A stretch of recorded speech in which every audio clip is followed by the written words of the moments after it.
Olá, boa noite. Boa noite, professora Renata. Boa noite a todos. A gente pede desculpa pelos problemas técnicos e a gente vai começar em instantes a palestra com o professor Hugo Lima da Silva, profissional, engenheiro.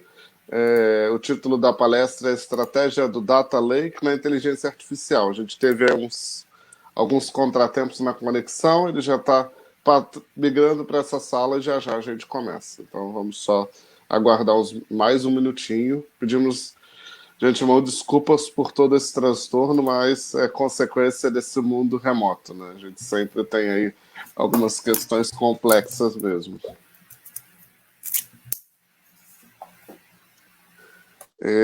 Enquanto isso, eu vou ler aqui para vocês, o currículo do professor Hugo, falar um pouquinho, do currículo dele. Acho que enquanto ele chega, e aí ele já chega e já começa apresentando a palestra. O que você acha, professora Renata? Sim, acho que a gente já pode começar a apresentação do professor Hugo e aproveitar também, convidar a todos a acompanharem a nossa programação, a Semana Nacional de Ciência e Tecnologia desse ano. É um projeto do Instituto Federal de Santa Catarina, Campus Gaspar, com o Instituto Federal Goiano. Então, a gente tem uma programação bem variada, que começamos ontem à noite e segue até a sexta-feira, dia 23. Então, para maiores informações sobre as atividades que estão ocorrendo, basta acompanhar aí pela página do Instituto Federal Campus Gaspar nas redes sociais, tanto no Facebook quanto no Instagram. Então, agora nós estamos com o professor Hugo, agora com tudo certo. Então, Luiz, passo para você a palavra para você apresentar o professor. Então, o professor Hugo vai proferir uma palestra intitulada Estratégia do Data Lake na Inteligência Artificial. O professor Hugo ele trabalha na Ipiranga Produtos de Petróleo. Ele é engenheiro de dados líder no Squad de Ciência de Dados do modelo Pricing da Ipiranga, atuando há 1 ano com Analytics e Big Data. Ele tem experiência de 3 anos em projetos de Business Intelligence e conhecimento avançado em ferramentas de visualização como Power BI e MicroStrategy. E ele é graduado em Ciência da Computação pela UERJ. Meu inglês não é tão bom quanto o do professor Hugo, tá bom? Então, deixo vocês agora com o professor Hugo. E, professor, o senhor prefere que as perguntas sejam feitas no final? Isso, por favor. Tá, então, pessoal, vocês podem colocar as perguntas aí no chat e no final a gente encaminha o professor, ele responde e a gente faz a nossa discussão. Vou mutar meu microfone, desligar minha câmera para que o senhor possa aí ficar mais à vontade. Beleza, Luiz, obrigado. Primeiramente, boa noite, gente. Queria agradecer primeiro a oportunidade de estar aqui, dando essa palestra para vocês. E eu vou compartilhar minha tela aqui para a gente dar início. Só um minutinho.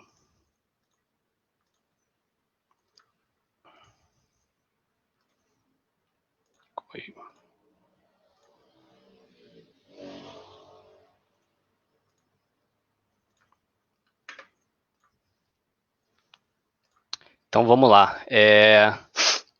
Hoje nós vamos falar um pouquinho da estratégia do Data Lake na inteligência artificial.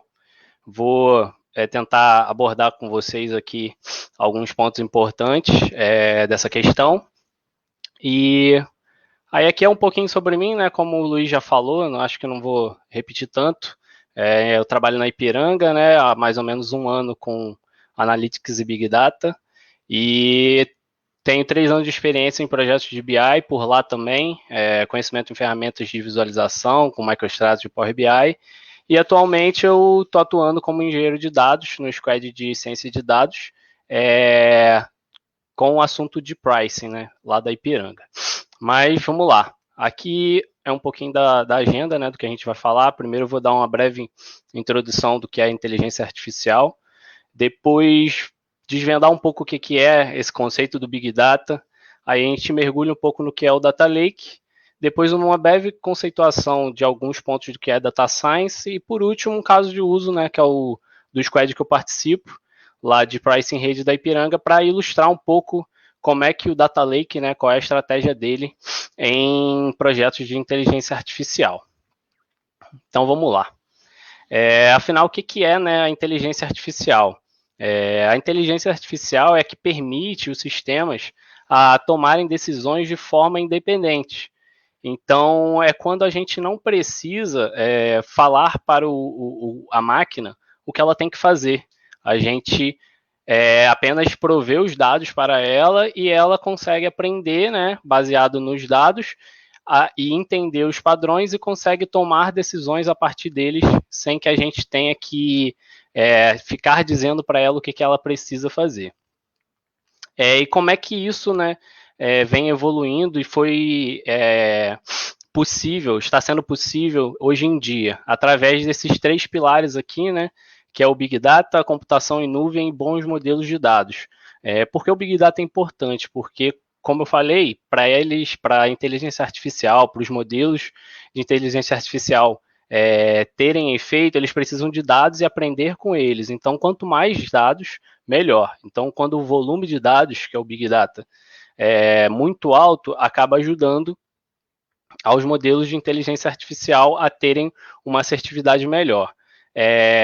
Como a gente vem aumentando esse volume de dados, a gente também precisa melhorar a questão do processamento. Então, a computação em nuvem, as clouds, vem nos ajudar nesse ponto, porque ele acaba dando a gente as possibilidades de fazer os processamentos desses dados massivos e conseguir processar, analisar e armazenar todos esses dados para que os modelos de inteligência artificial consigam utilizá-los e consigam aprender com eles. E os bons modelos de dados são nada mais do que a forma como os dados são armazenados, né? Os modelos que a gente armazena, quando bem feitos, ajudam no entendimento dos modelos de IA. Então, por isso que esses 3 pilares somados, a evolução deles, né, ajuda também na evolução da IA e faz a IA como a gente vê por aí hoje. E devido a essa evolução, a gente acabou vendo que os algoritmos, né, de Machine Learning e Deep Learning, eles hoje são amplamente utilizados nas empresas, né, porque elas começaram a perceber que existe muito ganho quando a gente utiliza as máquinas, né, ao nosso favor.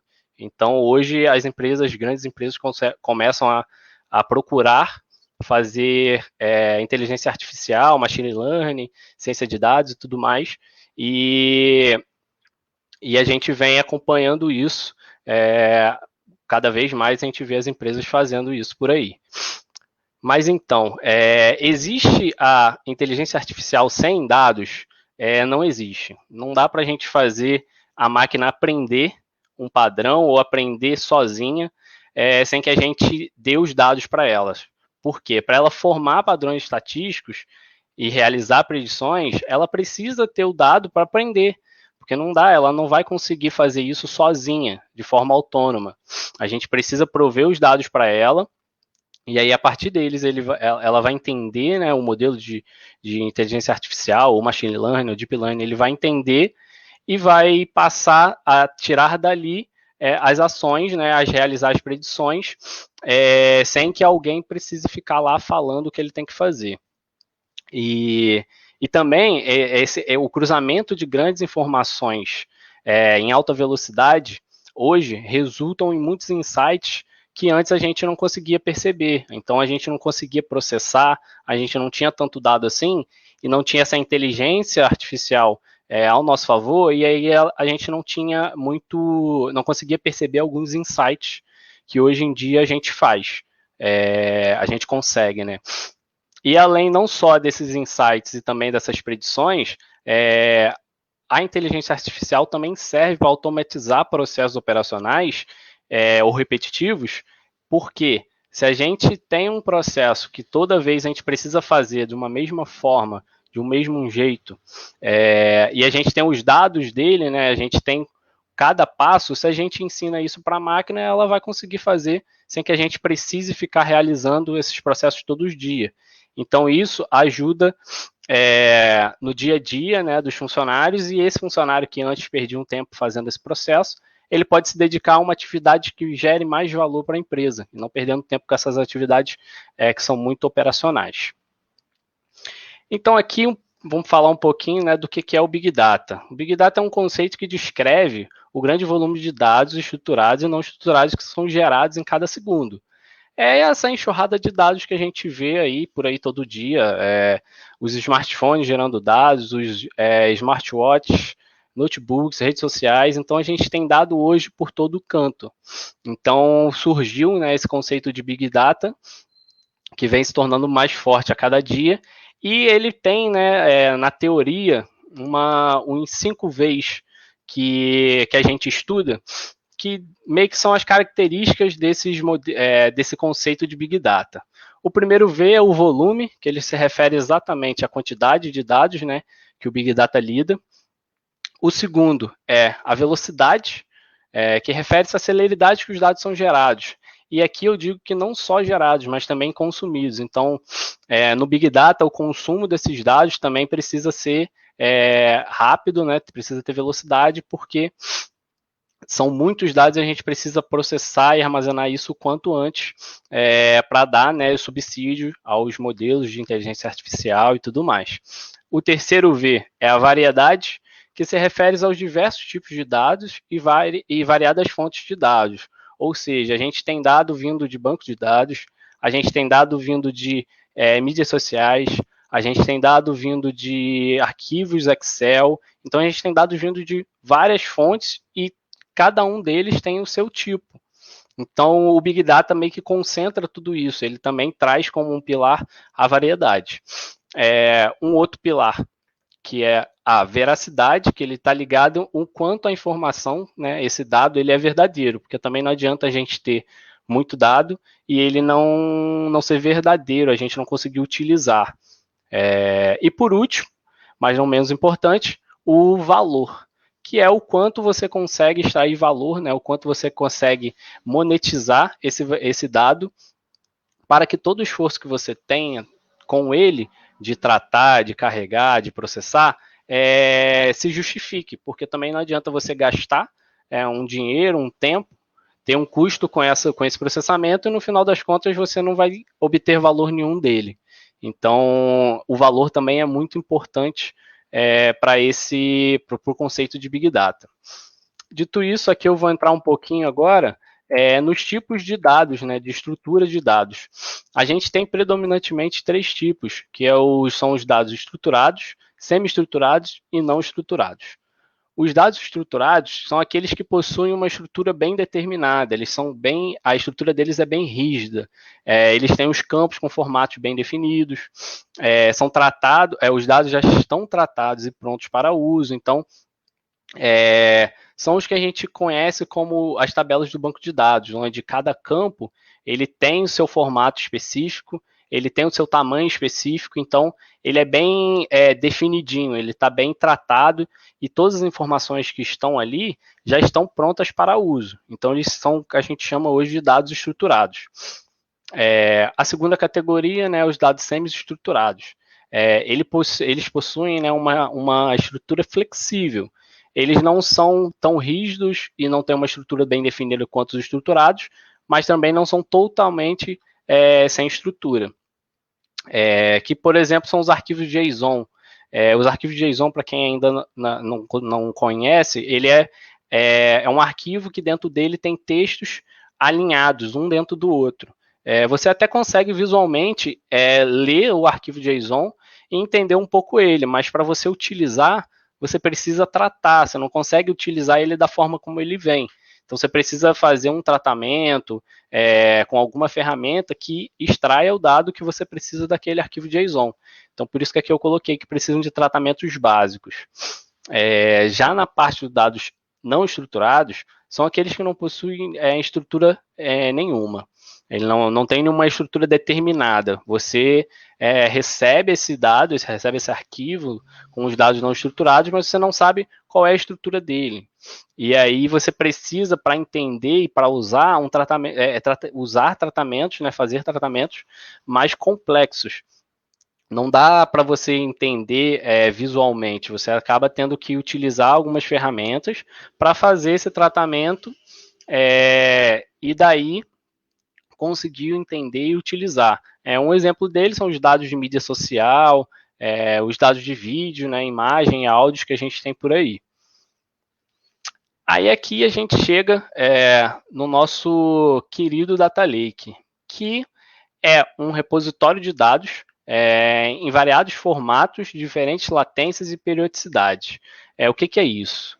Os variados formatos é o que eu acabei de falar em questão dos dados estruturados e não estruturados, mas também em como eles são salvos e quais são os formatos dele. Então, no Data Lake, você pode armazenar dados via JSON, você pode armazenar dados de Excel, você pode armazenar dados que vêm de um site, de mídia.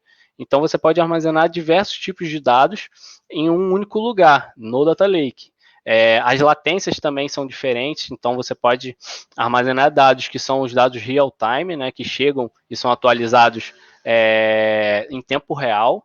Você também pode colocar eles, também como você pode colocar dados que são dados de um mês, que eles são atualizados ou são enviados uma vez no mês só também. Então, no Data Lake você consegue concentrar esses dois. Mas também não adianta você, no Data Lake, sair colocando dados se você não garante a confiança dele. Por quê? Ele é um reservatório, né? Ele é um repositório de dados. Mas se você só colocar dados ali e não tiver uma governança, não tiver uma organização, você acaba não dando confiança para a sua empresa, né? Para os usuários de negócio, os cientistas de dados da sua empresa, conseguir utilizar o Data Lake. Então, aqui é um conceito de reservatório, mas que você precisa dizer e conseguir mostrar para os seus usuários as regras que são aplicadas no Data Lake, no Data Lake não, perdão, nos dados, para que a pessoa que chegar no Data Lake e for utilizar os dados, ela consiga ver qual a transformação que aquele dado recebeu, e aí confie naquilo, dizendo, eu sei o que está acontecendo, então esse dado acaba sendo confiável. Então a gente precisa garantir a confiança dos dados que estão no Data Lake. Um outro ponto do Data Lake é que que eu chamei aqui de chuva de dados, né, que são as fontes externas à sua empresa. Então, se você tem alguns dados que você acha interessante de algum site, de alguma rede social, que vai influenciar no seu negócio e tal, você consegue trazer esses dados para o Data Lake e muitas vezes esses dados, como não são dados conhecidos, ou seja, como você não tinha ele anteriormente na sua empresa, você acaba que com a ingestão desses dados você consegue ter novas descobertas e melhorias para o negócio, entendeu? Então é um ponto importante porque a gente traz outro mundo de dados que antes a gente não tinha, porque anteriormente a gente só tinha os dados sistêmicos, que são importantes também, mas que com a chuva de dados a gente trouxe essas novas descobertas. Os dados sistêmicos são os dados dos sistemas que a gente já existe na empresa, sistemas internos, por exemplo, o sistema de faturamento, o próprio BI, que é onde a gente guarda as informações históricas.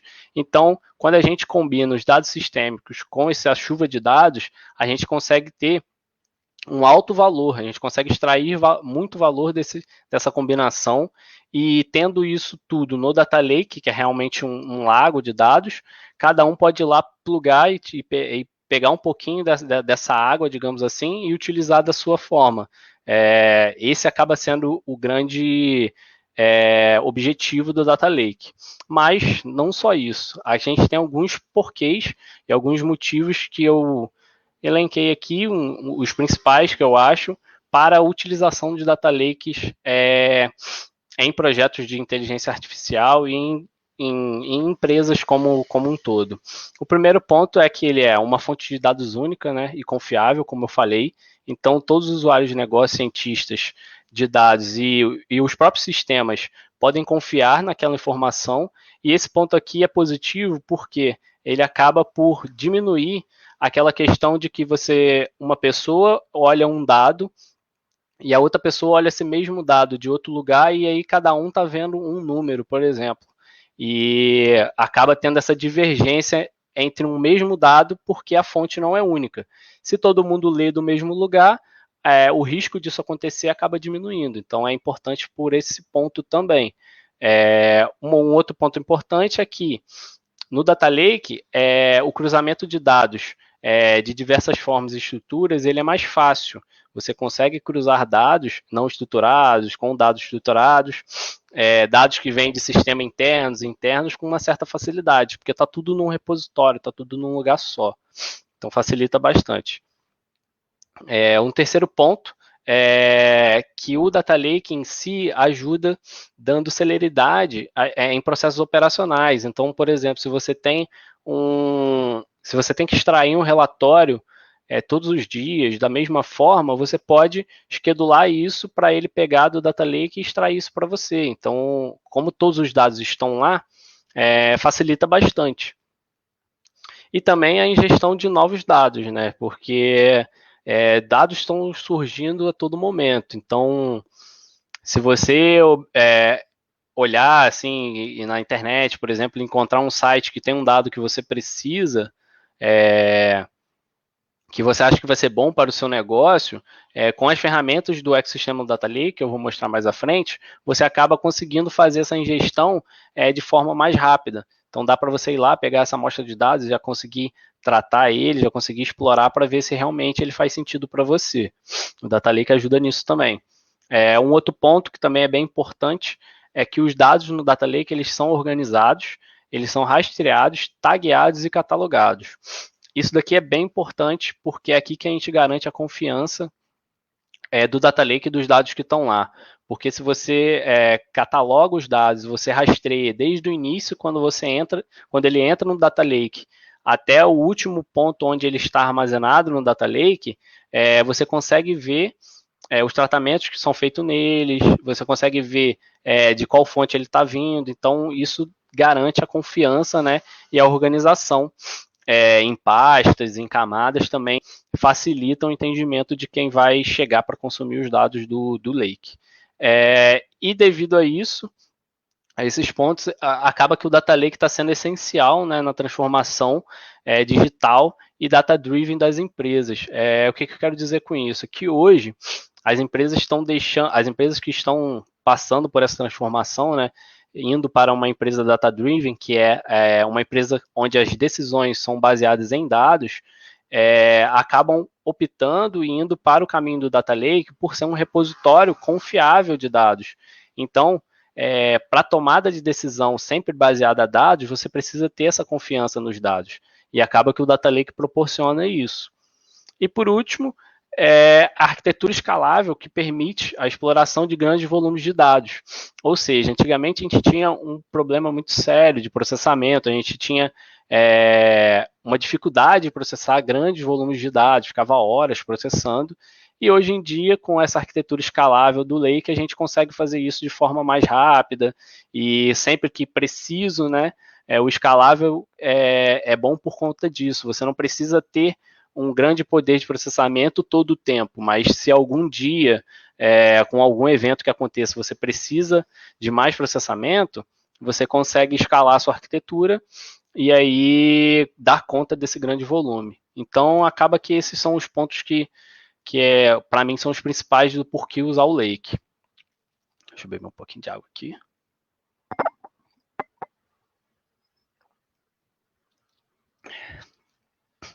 Beleza. Aí aqui, eu vou mostrar para vocês um pouquinho do ecossistema do Data Lake. Esse daqui é um exemplo, tá? Nem todas as arquiteturas de Data Lake são assim. Esse aqui é um exemplo da Azure, que é um provedor de nuvem que tem, da Microsoft. E também os componentes que estão aqui não são todos os componentes que existem na Azure. Tem muito mais do que isso. Eu coloquei aqui os principais componentes, assim, que são os mais usados. E só para dar uma ilustração para vocês de como que funciona, né, o Data Lake como um todo. Então aqui no lado esquerdo a gente tem os dados, né, que são onde a gente recebe esses dados.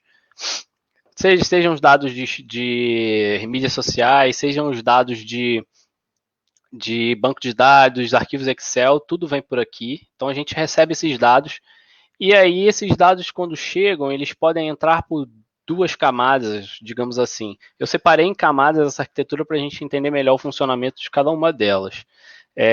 A gente tem a camada de streaming, que nada mais é que a camada que trata os dados e recebe os dados em tempo real. Então, os dados que são de mensageria, às vezes os dados que toda hora estão sendo atualizados, geralmente eles vêm por aqui. E aqui no meu exemplo eu estou dando o Azure Function, que é um serviço que tem na Azure, que você faz um script em Python, codifica lá, por exemplo, buscar informações de um site, que você precisa de uma informação que está lá, que é atualizada a todo instante.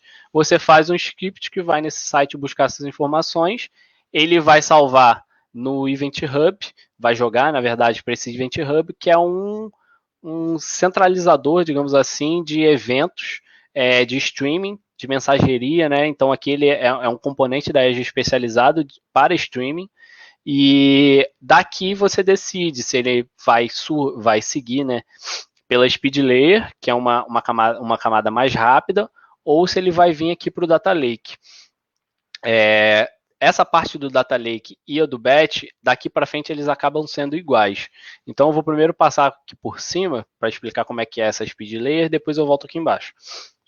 Se o caminho dele for via speed layer, ou seja, se for para uma camada rápida, onde você quer visualizar esse dado que está chegando em tempo real de forma rápida num dashboard, a gente tem, por exemplo, o Stream Analytics, que é um componente da Azure, que ele permite que você faça queries SQL, que você faça consultas, né, SQL dentro desses arquivos. Pode ser arquivo JSON, ele consegue, em diversos outros formatos, arquivo Parquet também ele consegue fazer query em cima, e aí você faz a query, faz a consulta que você quer, e aqui gera um arquivo, um output, que seja um output já mais tratado. Ele já tem uma carinha mais amigável, para você conseguir apresentar e montar sua visualização aqui no Power BI. Então a gente utiliza esse cara aqui, ele vai gerar um output, um outro arquivo, que vai ser consumido via Power BI. Aí aqui no Power BI você consegue montar uma visualização para o seu gestor, colocar uns gráficos e tudo mais para ele acompanhar essa informação que está sendo atualizada real time. Então esse daqui seria um caminho mais rápido para você visualizar a informação. Um outro caminho que é pelo Data Lake, tanto do Stream quanto do Batch, que é o que eu vou falar agora, acaba sendo que o batch é a camada onde a gente faz o processamento em lote, ou seja, não chegou a informação, a gente já passa para frente. Ele armazena, seja as informações de um dia, ou de um mês, ou de algumas horas, a gente acaba armazenando esses dados para depois fazer a ingestão dele, o processamento dele de uma vez. Predominantemente, a gente utiliza esses dois componentes aqui para fazer essa ingestão. O primeiro deles é o Azure Databricks, que ele é um componente, né, utilizado para processamento de grandes volumes de dados.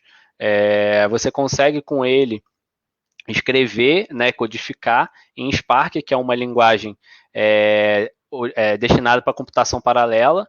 Então aqui está a grande vantagem do Databricks. Ele consegue ser muito rápido e eficiente no processamento de grande volume de dados, porque ele processa isso de forma paralela. Então, você consegue codificar, né, isso em Spark, e aí ele funciona com um cluster, né, por trás, então ele não tem uma máquina só para rodar, ele roda em no mínimo duas máquinas, né, em dois nós, e aí você consegue paralelizar esse processamento e tem um ganho de performance aqui com ele. Ele é mais a nível de codificação, então você escreve realmente em alguma linguagem de programação o Spark, né, para você ganhar o paralelismo, e aí ele consegue fazer esse processamento para você.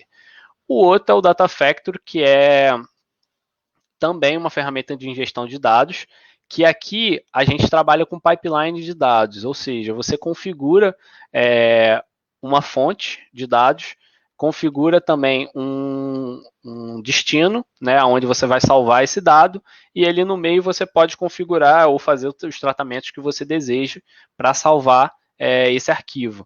Aqui não chega a ser ali a nível de código, aqui a gente faz, geralmente com caixinhas, né? Então você liga uma caixinha na outra, configura essas caixinhas e aí, no final das contas, você tem um pipeline de dados que transforma e carrega esse dado de uma fonte para um destino. Além disso, o Data Factory também tem a funcionalidade de ser um orquestrador, ou seja, ele consegue orquestrar os pipelines de dados que você tem. O que isso quer dizer? Uma hora ele vai dizer, esse pipeline aqui, o pipeline A vai ter que executar primeiro que é o pipeline B. E ele consegue te dizer, fazer com que você faça esse schedule, esse encadeamento das execuções para que os seus dados sejam carregados na ordem correta, por exemplo. Então, dito isso, você recebeu os dados, tanto por aqui pelo streaming quanto pelo batch layer, aí você chega e vai armazenar ele no nosso Data Lake.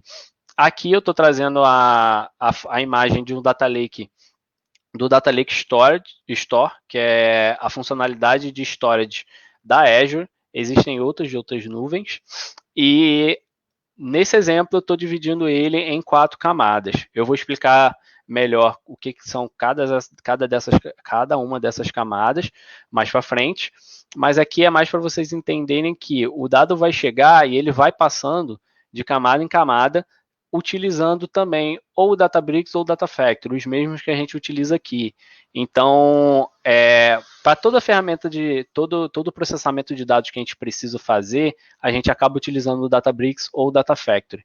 Existem outras ferramentas, mas essas são as principais. E aí o dado chega aqui, ele percorre todas essas camadas, que eu vou dizer melhor ali na frente, e aqui tem a camada de Data Science, que é onde os modelos de inteligência artificial, de machine learning, são feitos.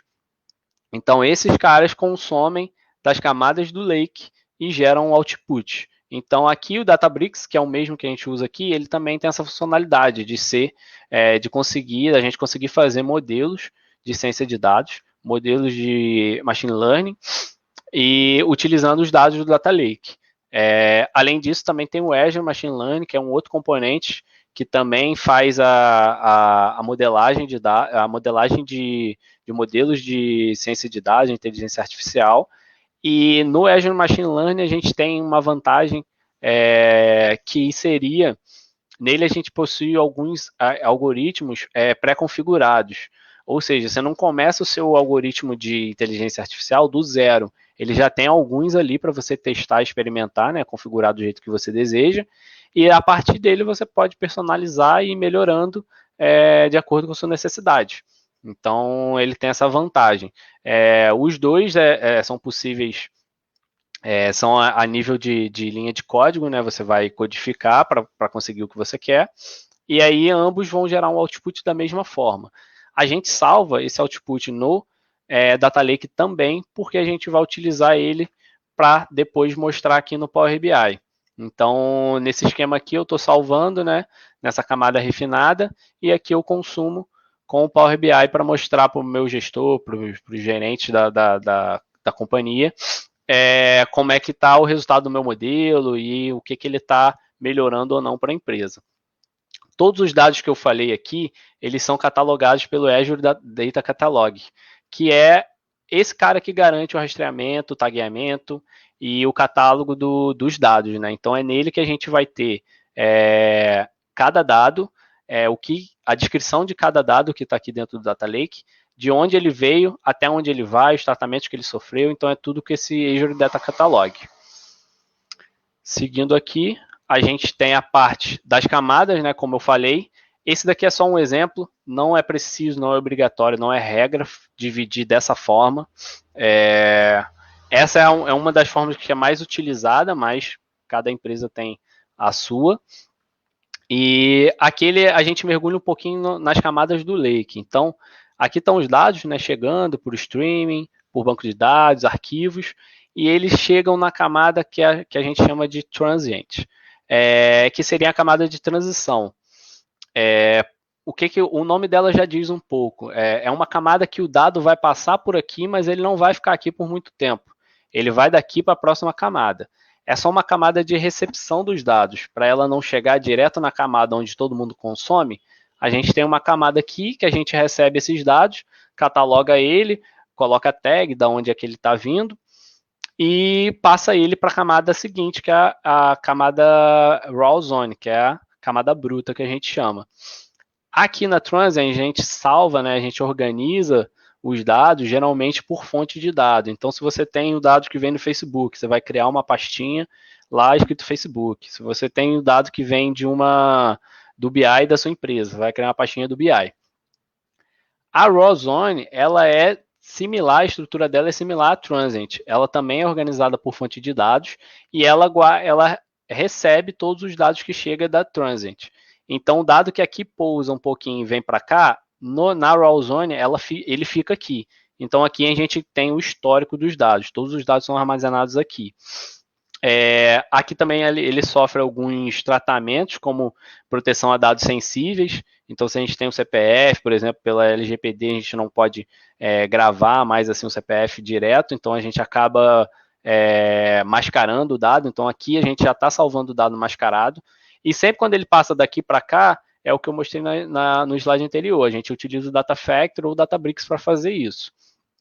Então, essas duas camadas são bem parecidas em questão de organização, só muda essa questão que aqui tem um histórico. E, lembrando, aqui nessa camada a gente apaga, né, os dados dela de tempos em tempos. Por isso que ela não guarda histórico aqui. O histórico sempre fica na Raw Zone. E deixa eu dar uma olhada na hora. Daqui. Beleza? Aí, seguindo, a gente tem a Trusted Zone, que é uma camada confiável.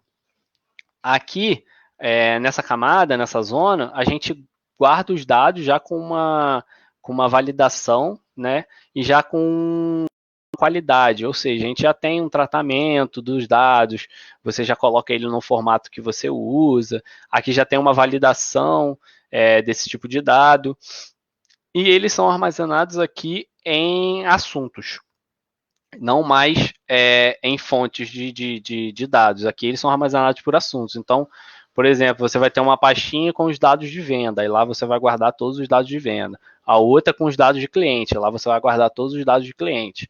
E aí essa organização fica mais fácil na hora de consumir o dado. E por último, a gente tem a camada refinada, né, que é a Refined Zone. Aqui é onde o dado, digamos que ele está pronto para uso, ele já está mais próximo do negócio, que a gente chama. O que isso quer dizer? Você olhando ele já está com regras aplicadas, agregações, somas, filtros, e de acordo com algum problema, né, de acordo com alguma necessidade em específico. Então está aqui nessa camada. Aí essa camada seria, digamos, a última camada do Data Lake em si. Essa camadinha aqui, que é a camada de consumo, já é uma camada que a gente não está mais no storage do Data Lake, como todas essas. A gente está, dependendo se for numa camada de visualização, se for uma ferramenta de visualização, a gente vai ter um banco de dados por trás dela para você conseguir consumir esse dado, mas o banco de dados está conectado aqui nessa Refined. Então, aqui é uma camada de consumo que a gente deixa apartado um pouco do Data Lake para que a gente garanta exatamente esse repositório aqui bem confiável e não plugando direto também por algumas, dependendo, né, questões de performance. Então, essa é um exemplo desses zonas do Data Lake, né, que a gente trouxe aqui, é o que a gente acaba utilizando também lá na Ipiranga. Seguindo aqui, meio que a gente agora falou até agora, né, na verdade, dos background, né, de como é que ocorre por trás das coisas, por trás dos panos para que os modelos de inteligência artificial tenham o resultado. Então, a gente mostrou como é que funciona o Data Lake, como é que a gente armazena os dados no Data Lake, como é que funciona o ecossistema dele, como é que a gente organiza. E aí agora tem o Data Science, que é aquilo que é o conceito, né, que utiliza os dados do Data Lake para trazer valor. Então, como está aqui, a ciência de dados, né, o uso de diversas tecnologias, modelos e metodologias capaz de capturar, armazenar e processar informações, sempre gerando um valor a um negócio. Então, todo modelo de ciência de dados ele é para gerar algum valor a um negócio, para resolver algum problema. Então, gerando esse valor, ele acaba fornecendo mais subsídios para a tomada de decisões, agiliza na disponibilização desses insumos, né, que são mais confiáveis e precisos. E na ciência de dados, a gente utiliza estatística e também algoritmos de inteligência artificial, machine learning e deep learning. Então, é com a ciência de dados que a gente pega e utiliza todos os dados que a gente armazena no Data Lake para gerar esse valor para o negócio, porque se tiver também só o dado armazenado, não adianta de nada. E aqui é uma figura só para mostrar para vocês um pouco aonde a ciência de dados está e o que ela abrange. Então, a ciência de dados acaba abrangindo tanto os conceitos, né, e domínios de ciência da computação, porque você precisa saber codificar, você precisa saber programar. Também um pouco de matemática e estatística para você aplicar os modelos de estatísticas no seu modelo de ciência de dados, para que ele entenda, extraia isso dos dados que você está dando a ele. E você precisa conhecer o negócio, porque não adianta você saber essas duas partes e não ter com que aplicar. Então, você precisa conhecer o negócio para que aí sim você consiga extrair o valor necessário para ele. Aqui é um exemplo de um ciclo de vida, né, de um projeto de data science, de um modelo de data science. Esse exemplo eu tirei da Microsoft, né, no site deles. Eles meio que dizem que o ciclo de vida da data science, de um projeto de data science, né, funciona mais ou menos assim. Então, ele começa aqui, nessa bolinha laranja, que é o entendimento do negócio. É aqui que os cientistas de dados, né, vão às áreas de negócio, entender qual é o problema que eles precisam resolver, entender qual é a dor daquela área de negócio, o que eles precisam resolver, qual é o objetivo do modelo deles, do projeto deles. Então, aqui eles discutem, fazem as reuniões para entender, né, para levantar esses requisitos. Depois, entendendo o objetivo, eles vão para a parte de adquirir os dados, né, aquisição dos dados e entendimento também. Porque, como eu falei, a gente precisa dos dados para fazer inteligência artificial. Aí, aqui nessa fase de aquisição dos dados, tem 4 etapas, né, nessa fase. A primeira é identificar as fontes dos dados. Então, a gente aqui nessa fase vai ver onde é que estão os dados, se eles estão em banco de dados, se eles estão em arquivos, se eles estão na nuvem, se eles estão em algum servidor interno da companhia, da empresa. Visto isso, a gente vai desenvolver os pipelines. Se ele vai ser um pipeline de streaming, ou seja, se o dado que eu preciso, ele precisa da latência dele em tempo real, ou se pode ser em batch, né, de D-1, que é do dia anterior, algo assim. Depois você vai ver o ambiente onde ele vai ficar armazenado. Então, aqui no nosso caso é o Data Lake. A gente traz os dados nessa parte, trouxe, né, os dados nessa parte para o Data Lake. Aí você vai ver também aqui que você consegue ver se são o grande volume de dados, se é médio o volume de dados. E, por último, você faz a exploração, a validação e a limpeza deles. Então, às vezes, pode ter alguma sujeira, algum dado que você não vai ser bom para o seu modelo e você acaba limpando aqui. Então, aqui é basicamente a parte onde eu atuo como engenheiro de dados. A gente trabalha muito aqui junto ao negócio e também aos cientistas de dados, que ficam mais nessa parte roxa, porque a gente precisa do negócio para validar, né, se os dados que a gente está consumindo é isso mesmo. E a gente faz essa parte aqui, é aqui que o Data Lake se encontra também, e a gente acaba provendo os dados para fazer um modelo. Aqui nessa parte roxa é onde acontece a modelagem de um modelo de ciência de dados. Então, a primeira parte deles é identificar as features que o modelo vai ter, né? Então, é aqui que eles fazem, né, a escolha das variáveis que aquele modelo vai considerar para chegar no objetivo que ele deseja. Então, a gente disponibiliza os dados e eles vão nesses dados e extraem as variáveis. Aí vão ter várias. Geralmente tem mais de 100 variáveis e aí você tem que escolher, porque também se você tem muitas variáveis, às vezes não deixa o seu modelo melhor. Então aqui eles fazem essa seleção via codificação mesmo. Depois de feita a seleção, eles treinam os modelos com essas variáveis que eles selecionaram. Aí tem a questão de parâmetros e tudo mais que eles fazem por aqui. E aí, treinado o modelo, eles vão validar esse modelo, ver se ele está fazendo, se ele está desempenhando e chegando no valor e chegando no objetivo que eles desejam, que eles imaginaram. Aí aqui eles, se estiver chegando, né, se a validação estiver ok, junto com o negócio, eles validam isso. Por isso que a setinha é de ida e volta, isso daqui eles fazem essa validação juntos. Estando tudo ok, a gente coloca em produção, que é essa parte aqui azul. A gente faz o deploy dele em produção. Colocando ele em produção, a gente vai passar a monitorar, né, a performance dele, toda a execução, e vai ver o score dele, que ver se ele realmente está realizando, né, tudo aquilo que a gente pensou enquanto estava desenvolvendo. Caso ele não esteja, ele pode muito bem voltar a ser modelado e depois fazer um novo deploy. Então, isso daqui meio que é um ciclo contínuo que fica acontecendo em todo o tempo. Dito isso, a gente chega no caso de uso, né, da Ipiranga, né, do Pricing Rate, que é mais para ilustrar um pouco do que eu acabei de falar no slide anterior. Então, naquela parte de entendimento do negócio, a gente acaba saindo dela com esse objetivo aqui. Então, no nosso caso, o objetivo do modelo de ciência de dados lá do Pricing Rate é otimizar o preço referência posto a posto de acordo com a estratégia desejada. Ou seja, a gente dizer qual é o melhor preço para aquele posto praticar de acordo com alguma estratégia do nosso negócio. Então, se a gente quer ganhar margem, se a gente quer ganhar volume e tudo mais, a gente informa isso para o modelo e aí ele vai e me diz como output o preço que eu vou ter que praticar para ganhar, para atingir aquela estratégia que a gente desejou. A partir desse objetivo, a gente fez a parte de aquisição dos dados, né?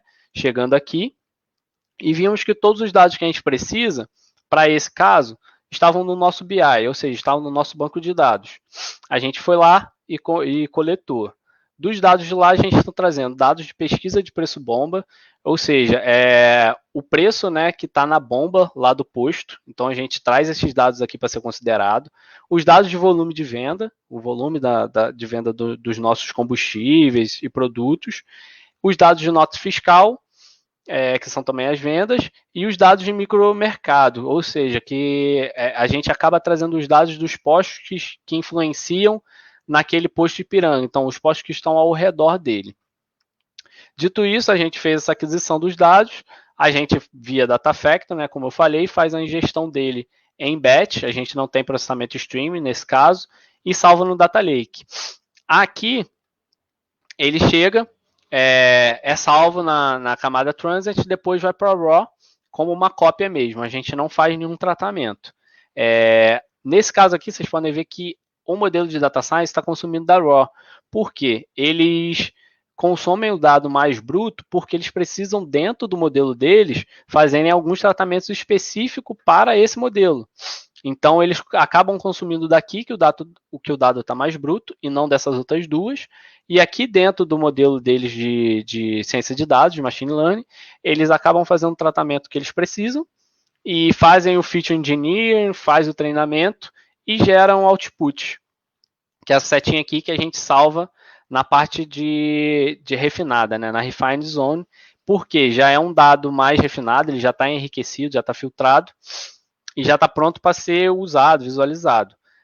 A partir daqui, a gente tem um componente a mais que eu não mostrei naquela arquitetura inicial, que é essa arquitetura aqui de serviço, que é uma arquitetura de consumo, na verdade, porque a gente, nesse caso, a gente precisou ter o Analysis Service e o Azure SQL para poder mostrar o dado no Power BI. Mas por quê? A gente pega esses dados que estão aqui no Lake, via Data Factory, e carrega num banco de dados SQL, lá na Azure. Aqui ele está armazenado em tabela. O Power BI performa melhor quando está vinculado a tabelas do que direto no Data Lake. E, além disso, para mostrar esses dados, a gente precisou fazer filtros de segurança. Ou seja, um determinado usuário, quando ele entrar para visualizar a informação, quando ele executar o Power BI, ele vai ver determinadas informações. Outro usuário não pode ver o que aqui ele estava vendo, ele tem que ver as informações dele. Então, para fazer esse filtro, a gente teve que usar o Analysis Service para fazer esse filtro de segurança das informações, né, que são informações sensíveis para um usuário e para outro não. Então, aqui o Analysis Service é essa ferramenta que faz essa modelagem desse dado. Aqui é um banco de dados. Então, a gente já botou aqui, fez a modelagem, e aí o Power BI conecta direto aqui no Analysis Service e a gente montou a visualização. Esse painel aqui, né, o dashboard que a gente tem com os outputs desse modelo de ciência de dados, eles são disponibilizados para a nossa força de venda, que é o pessoal que vai lá nos postos negociar o preço e tudo mais. Então, acaba que é aqui que a gente que o nosso dado é utilizado e a partir dele a gente acaba gerando ganho para a empresa. Aí, gente, foi isso que eu tinha para passar para vocês. Aqui estão algumas referências que eu tirei, né, para fazer essa apresentação. Posso passar para vocês depois. E aqui eu agradeço, né, meu muito obrigado pela oportunidade mais uma vez, pelo tempo de vocês também. A gente vai ter uma sessão de perguntas agora, mas aqui está o QR Code do meu LinkedIn, então quem quiser seguir lá e depois mandar alguma pergunta lá, eu também vou responder. Muito obrigado e é isso.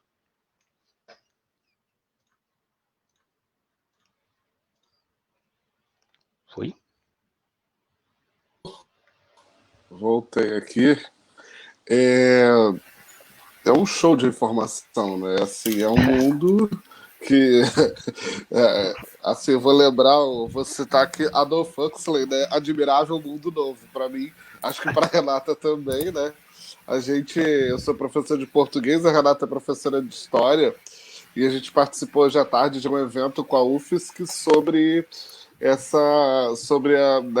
a questão da inteligência artificial também, mas de como se faz, né, a exclusão, qual população vulnerável está excluída desse processo. E eu me senti agora ou excluído por não entender muita coisa. Eu, assim, pensando, né, em todas as coisas que você colocou, uma empresa de ponta não sobrevive sem esse itinerário todo. Se ela não se constituir com esse processo tão dinâmico, tão rápido, não funciona. Nos anos aí, olha, só vou entregar a minha velhice, né? Lá nos anos 2005 para cá, 2004, na verdade, eu trabalhei 10 anos num pré-vestibular comunitário e a gente tinha um convênio com uma dessas empresas, né, do ramo de petróleo e gás, e ela capacitava os nossos alunos para que eles fossem ali incentivados a fazer o curso de engenharia.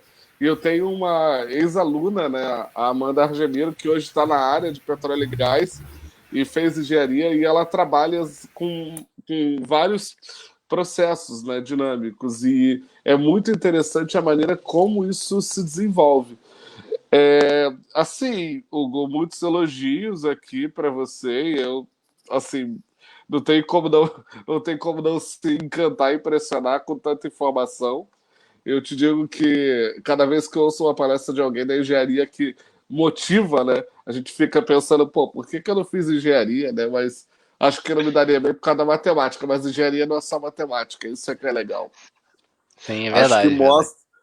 Acho que mostra a amplitude que o curso tem e as possibilidades. Você é engenheiro de dados e trabalha, né, com algo que é muito mais complexo do que simplesmente pensar no mínimo que é uma expressão matemática. Claro, a matemática está em tudo na parte da engenharia, mas ela também traz uma dinâmica bem legal. Tem aqui, a Renata, você quer falar? Antes de eu colocar aqui, tem uma pergunta bem interessante aqui. Não, eu falo depois. Tá. Depois. Acho que vamos trazer tem perguntas ali do chat, né? Você me ajuda aí. Muita Inclusive, gente... Fala aí, pode falar. Não, vai lá, manda. Tem uma pergunta da Graciliana, né, Caixa, que ela pergunta qual a diferença entre o Data Lake e o Data Warehouse. Então, essa é uma dúvida muito comum, né? Que a gente, até a gente, enquanto está fazendo, a gente tem essa dúvida também. A maior diferença é que no Data Warehouse a gente armazena os dados estruturados. Então, eles são tabelas que têm os seus modelos bem definidos e a sua estrutura bem definida. E no Data Lake a gente não precisa dessa estrutura.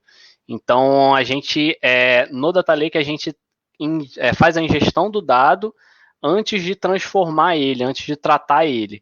E no Data Warehouse, a gente faz a ingestão, faz a transformação dele e depois faz a ingestão. Então, você já armazena o dado com ele tratado. Então, você já tem um problema específico, uma forma específica de modelar aquele dado. Então, a maior diferença é essa, que no Data Warehouse a gente armazena esses dados assim, e mais estruturados, né, de forma específica, e no Data Lake a gente consegue armazenar dados de diversas formas, não só em tabelas e tudo mais.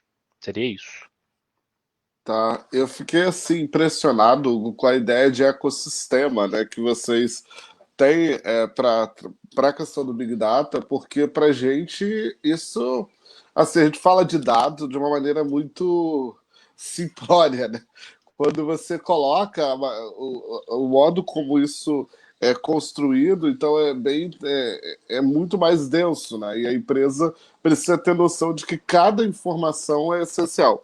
Esse semestre, para dar aula para os alunos do ADS, eu comprei o livro, né? Gestão da Informação, Inovação e Inteligência Competitiva. E aí, o livro trata em toca em alguns pontos desses, né? Não com a densidade que você trouxe da questão da aula, mas fala da maneira como você tem que gerir a informação. Então, assim, para mim é abrir a cabeça e pensar muito que daqui para frente isso vai ser constituído num plano que você acha que, por exemplo, o ponto em que a gente vai ter que pensar daqui para frente é talvez voltar à faculdade de engenharia e mudar algumas abordagens, né? Porque talvez essa abordagem que o curso de engenharia precise ter para formar um profissional vai ter que ser outra, talvez. Eu não sei, posso estar enganado. Não, não, é isso mesmo. Até eu, assim, falando um pouco da minha história da graduação, na UERJ, na grade, né, de ciência da computação que eu fiz lá, não tem tantas matérias voltadas a dados.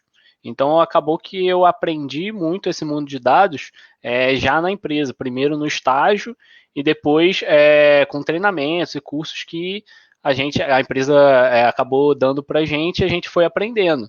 Então é bem isso que você falou. A gente vai ter que voltar na grade desses cursos que lidam com tecnologia para poder dar uma melhorada, uma atualizada nelas, porque realmente, como está hoje, por exemplo, pela UERJ, você acaba tendo que correr por fora para tentar entender essas coisas. Interessante isso. Professora Renata. Não, acho que, inclusive, fazendo um gancho, o Tamer traz uma reflexão que eu acho que conversa um pouco com essa tua fala, que ele pergunta, né, no contexto das instituições federais de ensino, né, como que os data lakes poderiam ser criados, quais dados utilizar e quais os benefícios poderiam ser alcançados com eles. E eu vejo nessa pergunta exatamente uma ponta de reflexão, né, sobre como nós, porque o Tamer é um professor no Instituto Federal de Santa Catarina, né, então como trazer toda essa compreensão de talvez necessidade de reformulação curricular, né? Então vamos lá, deixa você responder. Então, assim, eu não sei tanto desse mundo de educação, mas, assim, pensando um pouco no como o Data Lake funciona, vocês poderiam ter, por exemplo, um repositório onde os alunos conseguissem, que seguiriam, né, para essa área de computação, por exemplo, que eles conseguissem estudar e ver e experimentar modelos de ciência de dados em alguma disciplina, e aí sim conseguir aprender com a prática. Eu vejo isso também muito utilizado eu não sei como funciona muito essas questões de contratos de professores e tudo mais, mas, por exemplo, na parte de RH de empresas, a gente consegue fazer uma análise do perfil do funcionário para ver se ele está satisfeito, se ele não está, com os dados que a gente vai vendo ali de pesquisas, e aí você acaba vendo uma forma de, por exemplo, um profissional que é muito bom, que eu gosto dele, que eu acho que ele está feliz, mas se você for olhar os dados dele, como ele está, a produção e tudo mais, às vezes ele não está tão feliz assim, ele está propenso a sair, então você pode evitar a saída dele, então de repente isso também pode ser utilizado para a forma de educação, e assim, eu acho que seria mais ou menos isso, é mais como seria uma ferramenta de apoiar vocês e os alunos em questões de prática, de exercícios, e também nessas questões de apoio a alguma decisão que vocês precisam tomar. Entendi. Talvez de mapeamento Isso. também, né? Bem interessante mesmo. A gente já está assim, caminhando aí para o final, né? Já fechamos 1 hora aí da nossa conversa, da nossa roda. Eu queria, na verdade, assim como o Luiz, né? Eu sou professora de História, Hugo, então, óbvio que me senti excluída, né? No sentido de não entender muito do que você falou, mas, ao mesmo tempo, como é enriquecedor, porque a gente olhar, né, para as questões tecnológicas e perceber que, por trás de todas essas técnicas, né, esses elementos técnicos que você apresentou, eu tenho várias possibilidades de aplicação que são reais, né, ou seja, que impactam no dia a dia da sociedade. Eu, como uma profissional da área das ciências sociais, na área das humanas, eu acho que esse é o sentido das tecnologias, né, quando elas podem impactar a vida. Mas eu queria só aqui trazer, você deve estar acompanhando também aí no chat os comentários, então você foi muito elogiado desde o início da tua fala, né, o pessoal agradecendo, parabenizando, né, e agradecendo. Nós aqui no Instituto, né, Federal de Santa Catarina, do Campus Gaspar, a gente também te agradece pela tua disponibilidade, né, acho que é uma parceria que não se encerra nesta live, nessa conversa, né, acho que podemos ainda aproveitar o teu conhecimento, acho que você traz uma coisa que me parece muito interessante, aí são as minhas impressões também, uma pessoa, um rapaz super jovem, né? Então, eu acho que isso é muito inspirador para os nossos estudantes, entende? Porque, como o Luiz falou, né, a gente precisa, às vezes, até desmistificar algumas carreiras, né, e ver, por exemplo, em carreiras como as engenharias, uma possibilidade, né, de inserção de uma gurizada muito jovem, muito competente, com uma capacidade de transformação social muito grande através desses conhecimentos. Então, eu achei inspiradora a tua fala, né? Então, assim, te ver falando, para mim, foi inspirador, porque eu fui pensando nos nossos alunos dos cursos técnicos, no caso, o curso técnico em informática que nós temos, e também os nossos alunos do curso superior, né, tecnólogo, em análise de desenvolvimento de sistema. Então, de fato, assim, ver você articulando conhecimento técnico com experiência, né, mostrando que a tua fala ela não é uma fala academicista, ela é uma fala de quem está, né, em atuação, ou seja, uma pessoa que está no mercado de trabalho, acompanhando, inclusive, as transformações da própria área, né, acho muito interessante quando você fala, na faculdade eu não tive nada disso, você vem de uma excelente faculdade, né, então, mas justamente porque a sua área é uma área que as transformações acontecem de um dia para o outro, né? Então, por mais que a universidade ela esteja buscando estar atualizada, os próprios processos burocráticos muitas vezes nos freiam, né? Para fazer uma revisão de um PPC, por exemplo, de uma grade curricular, é um processo que não se faz de uma semana para outra. Existem vários trâmites burocráticos dentro de uma instituição de ensino, sobretudo quando ela é pública.